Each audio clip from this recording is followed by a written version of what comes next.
நண்பர்களே, விஷன் 9 டிவிக்காக நான் உங்கள் லக்ஷ்மி நாராயணன் எப்போதும் சொல்கிறதாங்க. ஸோ வார ராசி பலனாலே நம்ம இந்த வாரம் என்னென்ன நடக்குதுங்கிறத பார்க்க போகிறது தான் முக்கியமான விஷயங்கள். ஸோ இதில் வந்து பார்த்திங்கன்னா எப்போதுமே லக்னத்துக்கு பாருங்கள், ராசிக்கு பார்ப்பதை விட லக்னத்துக்கு பார்க்குறது ரொம்ப ரொம்ப சிறப்புங்க.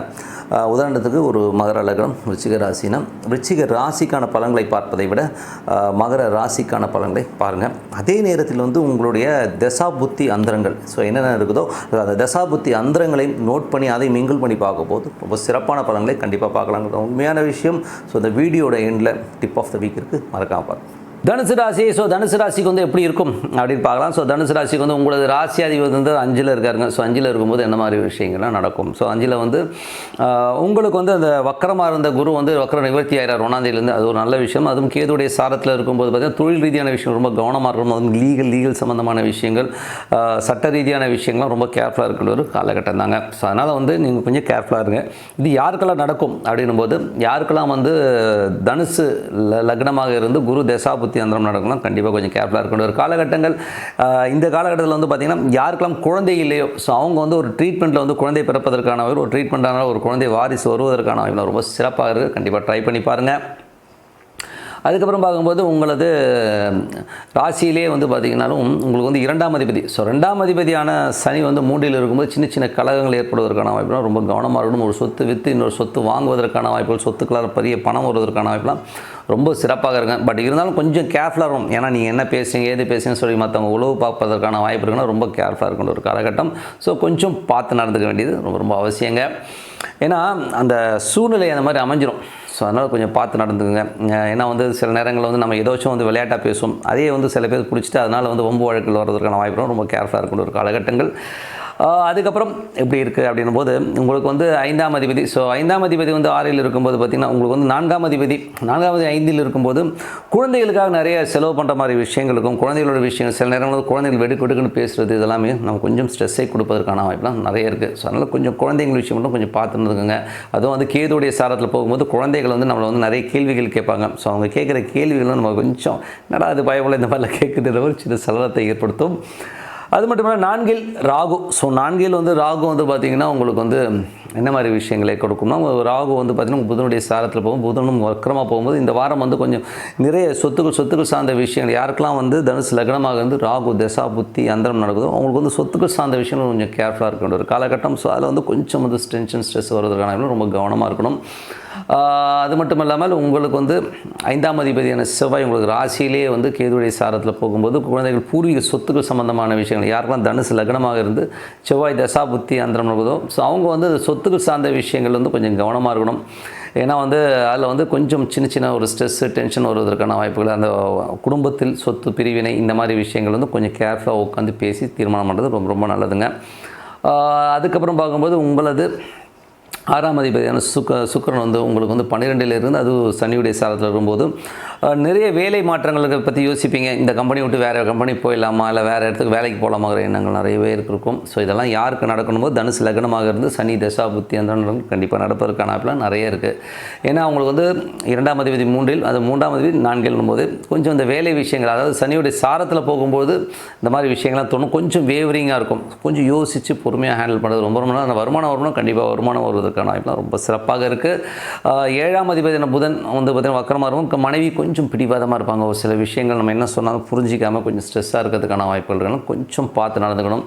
ஏன்னா வந்து 7ஆம் அதிபதி வந்து புதன் வந்து கேதுடைய சாரத்தில் போகும்போது அந்த மாதிரி விஷயங்கள் இருக்கும். ஸோ கொஞ்சம் மாமியார், அதாவது அவங்க அம்மாவுடைய பேச்சை கேட்டு நம்மளை கொஞ்சம் நிறைய கொஷின்ஸ்லாம் கேட்பாங்க. ஸோ அதெல்லாம் வந்து கொஞ்சம் கேர்ஃபுல்லாக ஹேண்டில் பண்ணணும். இதெல்லாம் யாருக்கு நடக்கும் அப்படிங்கும்போது, யாருக்கெல்லாம் வந்து தனுசு லக்னமாக இருந்து புதன் தசா புத்தி அந்தரம் நடக்குதோ அவங்களுக்கு தான் நடக்கும். மற்றவங்களும் இதை பற்றி கேரே பண்ண வேணாம், கூலாக இருக்கலாங்க. ஸோ அதுக்கப்புறம் என்ன மாதிரி விஷயங்கள் அப்படின்னும் போது, ஏன்னா நமக்கு வந்து சண்டை சச்சரவுக்கு போடுன்னு சொல்ல, பட் வருணும் போது கொஞ்சம் கேர்ஃபுல்லாக இருக்கணுங்கிறது தான் உண்மையான விஷயம். ஸோ 8ஆம் அதிபதி வந்து பார்த்திங்கன்னா இந்த வாரத்தின் மிடில் வந்து ஒரு கொஞ்சம் நல்ல ஒரு லாபங்கள் அள்ளி தருவதற்கான வாய்ப்பெல்லாம் ரொம்ப நல்லாயிருக்கு. ஸோ அதுக்கப்புறம் கொஞ்சம் சின்ன ஒரு சுப நிகழ்ச்சிகள் விரயங்கள்லாம் இருந்தாலும் ஸோ எல்லாமே சிறப்பாக இருப்பதற்கான வாய்ப்பெல்லாம் நிறைய இருக்குது. பட் எதிரிகள் சார்ந்த விஷயம் கொஞ்சம் கவனமாக இருக்கணும். பின்னாடி வந்து ஏதாச்சும் ஏடா ஓட பண்ணுறதுக்கான வாய்ப்புலாம் ரொம்ப கவனம். மன ரீதியான விஷயம் நிறைய குழப்பங்கள் வருவதற்கான வாய்ப்பு இருக்கனால கொஞ்சம் மெடிடேஷன் சாண்டிங் பண்ணுறது ரொம்ப ரொம்ப நல்லது. மனதார இறைவனை பிரார்த்தனை பண்ணும்போது கண்டிப்பாக நம்ம அடுத்த லெவல் போகிறதுக்கான வாய்ப்புலாம் ரொம்ப சிறப்பாக இருக்குது. 9ஆம் அதிபதி. ஸோ 9ஆம் அதிபதி வந்து பார்த்திங்கன்னா உங்களுக்கு சூரியனாக இருந்து அந்த சூரியன் வந்து ராசியிலே வந்து சுக்கிரனுடைய சாரத்தில் போகும்போது நிறைய ட்ராவல் இருக்கும். நிறைய வந்து வெளிநாடு போகணும், வெளியூர் போகணுங்கிற ட்ராவல் நிறைய பேருக்கு இருக்கிறதுக்கான வாய்ப்புகளும் கொஞ்சம் பார்த்துருக்கணும். ட்ராவல்னும் போது என்ன பண்ணுறது, நமக்கு வந்து அந்த யாருக்கெல்லாம் தனுசு லக்னமாக இருந்து சூரிய தசா புத்தி அந்தரம் நடக்குதோ ஸோ அவங்களுக்கு கொஞ்சம் ட்ராவலும் அலைச்சல்களும் இருக்கத்தான் செய்யும். அது நான் லாபமா அப்படின்னா கண்டிப்பாக ஒரு பெரிய லாபங்களே கண்டிப்பாக கொடுத்துருங்க. ஸோ ஒரு விஷயத்துக்கு நம்ம முயற்சி பண்ணும்போது அது வந்து நமக்கு அனுபவமாக அமைஞ்சிருங்கிறது தான் உண்மையான விஷயம். 10ல் கேது அது செவ்வாயோடைய சாரத்தில் போகும்போது கொஞ்சம் வியாபாரம் தொழில் ரீதியான விஷயங்கள் எல்லாம் வந்து கொஞ்சம் கேர்ஃபுல்லாக இருக்கணுங்க. ஏன்னா வந்து சட்ட ரீதியான சிக்கல்களில் நம்ம மாற்றுறதுக்கான வாய்ப்பு ரொம்ப கேர்ஃபுல்லாக இருக்கணும். நிறைய பேர் நம்மளை கேள்வி கேட்பாங்க, நிறைய 10 கேள்வி 1000 பேர் வந்து கேள்வி கேட்குற மாதிரி விஷயங்கள் இருந்தால் கொஞ்சம் கேர்ஃபுல்லாக இருந்துக்க வேண்டிய ஒரு காலகட்டம். யாருக்கெல்லாம் தனுசு லக்னமாக இருந்து கேது தசா புத்தி அந்தரம் நடக்குதோ அவங்க ரொம்ப கேர்ஃபுல்லாக இருக்க ஒரு காலகட்டம். 11ஆம் அதிபதியான சுக்கிரன். ஸோ 11ஆம் அதிபதியான சுக்கிரன் வந்து பார்த்திங்கன்னா உங்களுக்கு வந்து 12ல் இருக்கும்போது நிறைய விஷயங்கள் ஸோ கொஞ்சம் வந்து சின்ன செலவுகள், வேலையில் வந்து நிறைய அலைச்சல்கள் இருந்தாலும் அது வந்து நல்ல ஒரு வளர்ச்சியை கொடுக்கணும். கண்டிப்பாக வளர்ச்சியை கொடுப்பதற்கான ரொம்ப சிறப்பாக இருக்குது. ஸோ நல்ல விஷயங்கள் நல்ல மாற்றங்கள்லாம் இருக்கணும். பிரார்த்தனை ரொம்ப அவசியம். ஸோ மனதார இறைவனை பிரார்த்தனை கண்டிப்பாக அடுத்த லெவல் போகிறதுக்கான ரொம்ப சிறப்பாக இருக்குது. So tip of the week. So tip of the வீக்கில் வந்து இப்போ நம்ம என்ன பார்க்க போகிறோம்னா எல்லோருக்குமே ஆங்கில புத்தாண்டு வாழ்த்துக்களுங்க. ஸோ இந்த வருஷம் எல்லாருக்குமே சுபிக்ஷமாகவும் சந்தோஷமாக இருக்கணும்னு சொல்லிட்டு இறைவனை பிரார்த்திக்கிறேன். ஸோ இந்த வருடம் எப்படி இருக்குது அப்படின்னும் போது எனக்கு வந்து இந்த டிப் ஆஃப் த வீக் போடணுன்றதுக்கு மெயின் காரணம் வேறு எங்கள் வீட்டில் இருக்கவங்களே சார் இந்த ஆண்டு எப்படி இருக்கும் எண்டா இருக்குன்னு சொல்லி பக்கத்து வீட்டுக்காரும் சரி. அதே நேரத்தில் வந்து பார்த்தீங்கன்னா எங்கள் வீட்டு மாமியார் வந்து என்னை ஃபோன் பண்ணி கேட்குறாங்க, என்ன மாப்பிள்ள என்ன ஏடா கூடமாக போட்டிருக்காங்க, இப்படிலாம் போட்டிருக்காங்க, இப்படி ஆகிடுமா அப்படி ஆகிடுமான்னு சொல்லிட்டு ஒரு படபடப்பாகவே பேசிகிட்டு இருந்தாங்க. நான் சொன்னேன் எதுவுமே வந்து நம்ம வந்து ரொம்ப நெகட்டிவாக எடுத்துக்கணும்னு அவசியம் கிடையாதுங்க. ஏன்னா இது வந்து ஒரு ராசி பலனுங்கிறது வந்து முதல்ல நீங்கள் புரிஞ்சிக்க வேண்டிய ஒரு விஷயம் என்னென்னா அது வந்து ஒரு பொது பலன் தான். ஒரு ராசிக்குன்னு எடுத்துக்கிட்டிங்கன்னா ஜென்ரலாக ஒரு 12 ராசின்னு வச்சுக்கோமே, ஒரு தமிழ்நாட்டில் எத்தனை கோடி இருப்பாங்க, ஒரு 10 கோடி பேர் இருப்பாங்க. ஒரு 12க்கு பிரிச்சுக்கின்னு வைங்களேன், ஒரு 80 லட்சம் பேர் வந்து மினிமம் ஒரு ராசியில் வந்துடுவாங்க. ஸோ 80 லட்சம் பேருக்குமே அப்படி ஆகுமா? ஸோ 80 லட்சம் பேர் செத்து போயிடுவான்னு சொல்லி ஒரு ராசி பலன்னு சொல்லிட்டாங்க, 80 லட்சம் பேர் சாக முடியுமா? யோசிச்சு பாருங்கள். ஸோ இதெல்லாம் வந்து நடக்காது. எப்படின்னா உங்கள் தசாபுக்தி கனெக்ட் ஆகும்போது ஒரு சில விஷயங்கள் நடக்கும், அதை நம்ம நோட் பண்ணிவிட்டு பண்ண முடியும்.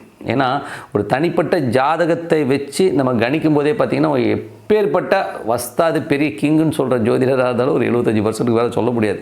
அப்படி 100% சொன்ன ஆளுங்களாம் இருந்திருக்காங்க, இல்லைன்னு சொல்ல மாட்டேன் நான். அது பெரிய மேதாவிகள்லாம் இருந்திருக்காங்க, கிருஷ்ணமூர்த்தியெல்லாம் இருந்திருக்காரு, கிருஷ்ணமூர்த்தி பദ്ധதியெலாம் இருந்திருக்காங்க. பட் இதை வந்து நீங்கள் நெகட்டிவான விஷயங்களை மைண்டில் போய்ட்டு குழப்பிக்கிட்டு, எனக்கு தெரிஞ்ச ஒருத்தர் சொன்னார் 7.5 வருஷம் சார் 7.5 வருதுன்றாங்க, நான் எதுவுமே பண்ண போகிறதில்ல சார், நான் கம்முன்னு உட்காருவேன். 7.5 வருஷத்தை வேஸ்ட் பண்ணுற, வாழ்க்கையில் வாழ்நாள் கிடைக்கிறதே பெரிய விஷயம். அது வந்து 7.5 வருஷம் வந்து நான் எதுவுமே பண்ண மாட்டேன்னு சொல்கிறாரு. ஸோ எவ்வளோ பைத்தியத்தனமான விஷயம் பாருங்கள். இதுக்கு ஒரு உதாரணம் சொல்கிறேங்க. கவிஞர் பழனி பாரதி எனது நண்பர். ஸோ இப்போ வந்து அவள் டச்சில், பட் அந்த காலத்தில் வந்து அவர் ஆரம்ப காலகட்டத்தில் வந்து ரொம்ப நல்ல நண்பர் அவர். ஸோ நான் இப்போ கடை வச்சு தான் இப்போ என் கடைக்கு வருவாருங்க. அப்போ பேசும்போது அவர் சொன்னார், தலைவர் அப்போயே நான் ஜோசியம் பார்ப்பேன். ஸோ அப்போ என்கிட்ட சொன்னார், என்ன தலைவர் 7.5 நடக்குதுன்னு சொல்கிறாங்க.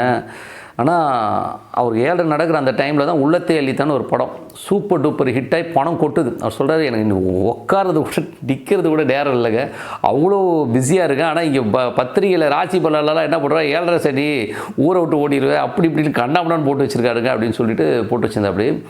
அப்படி கிடையாது. உங்களோட தசாபுத்தி வந்து ரொம்ப ஸ்ட்ராங்காக இருந்துன்னு வைங்களேன், யாரும் ஒன்று பண்ண. அது மட்டும் இல்லாமல் நான் எப்போதும் சொல்கிற ஒரு விஷயந்தான், பிரார்த்தனை பண்ணுங்கள். ஏன்னா ஒரு ஜாதகம் ஒரு ராசி மண்டலம் எப்படி இயங்குதுன்னா உங்களுக்கு வந்து ராசியில் வந்து தசா புத்தி அந்தரம் சூட்சமும் அதிசூட்சமும் இந்த மாதிரி இயங்கிட்டு வரும்போது எந்தவித பிரச்சனையாக இருந்தாலும் ஒரு அந்த அதிசூட்சமும் உங்களை காப்பாற்றிட்டு போயிடும். அதுக்கு வந்து இறைவனுடைய அந்த வழிபாடு ரொம்ப முக்கியங்க. ஸோ அதனால் வந்து இந்த 7 சனி அஷ்டம சனி அப்புறம் என்னது 10ல் குரு வந்துருச்சுன்னா நான் தொழிலெலாம் விட்டுட்டு ஓடிடுறேன், இந்த மாதிரிலாம் சொல்லலாம் விட்டுட்டு பிரார்த்தனை பண்ணிவிட்டு இறைவன் இருக்கிறான். என்ன இந்த ராசி பலன்லாம் கேட்கும்போது நீங்கள் நோட் பண்ணிக்கிட்டு கொஞ்சம் அலர்ட்டாக இருந்தோம், அவ்வளோதான். இது ஒரு அலர்ட்டாக தான் எடுத்துக்கணும், முதல்ல லைஃபே இதே அப்படின்னு நினைக்கிறது ரொம்ப தப்பு. அதனால் வந்து தயவு செய்து இது ராசி பலனை வந்து அலர்ட்டாக எடுத்துக்கவங்கள முன்னாடியே இதுதான் லைஃப்னு எடுத்துக்கிட்டிங்கன்னா அது வந்து ரொம்ப பைத்தியகாரத்தனமான ஒரு விஷயம். எதுக்கு சொல்கிறேன்னா உங்களை தசாபுத்தி அந்தரங்கள் தான் வேலை செய்யும் 100%. ராசி பலனுங்கிறது இதில் வந்து ஒரு 60% நடந்தால் பெரிய விஷயம், 60 to 65%. ஏன்னா 80 லட்சம் பேருக்கும் ஒரே மாதிரி வராதுங்கிறது தான் உண்மையான விஷயம். ஸோ அதனால் உங்களை தனிப்பட்ட ஜாதகம் தான் உண்மையாக வேலை செய்யும். மற்றவங்களாம் இதை பற்றி ரொம்ப பெருசாக மண்டையை போட்டு உடச்சிக்க வேணாங்கிறது தான் என்னுடைய ஒரு கருத்து. ஏன்னா இது வந்து மற்றவங்க குறை சொல்கிறதுக்காக, இப்போ நானும் ராசி பலன் தான் போகிறேன். இப்போ வந்து ஆங்கில புத்தாண்டு பலன் கண்டிப்பாக போட்டுருவோம். ஆனால் ஆங்கில புத்தாண்டு பலன் நீங்கள் என்ன பார்க்கணும், உங்கள் தசா புத்தி அந்தரங்களுக்கு என்ன இருக்குதுன்றதை நோட் பண்ணி வச்சுட்டு பார்க்கணும். அது ரொம்ப பர்ஃபெக்டாக இருக்குங்க. ஸோ அதனால் ரொம்ப குழம்பாதீங்க, ஓகேங்களா? இது ஒரு நல்ல சயின்ஸ் தான். இதை வந்து தப்பாக புரிஞ்சுக்கிட்டு டென்ஷன் ஆக வேண்டிய அவசியமே இல்லை. எல்லோருமே நல்லா வாழணும், சந்தோஷமாக வாழணும்னு சொல்லிட்டு உங்களிடம் விடைபெறுவது உங்கள் லக்ஷ்மி நாராயணன். நன்றி, வணக்கம்.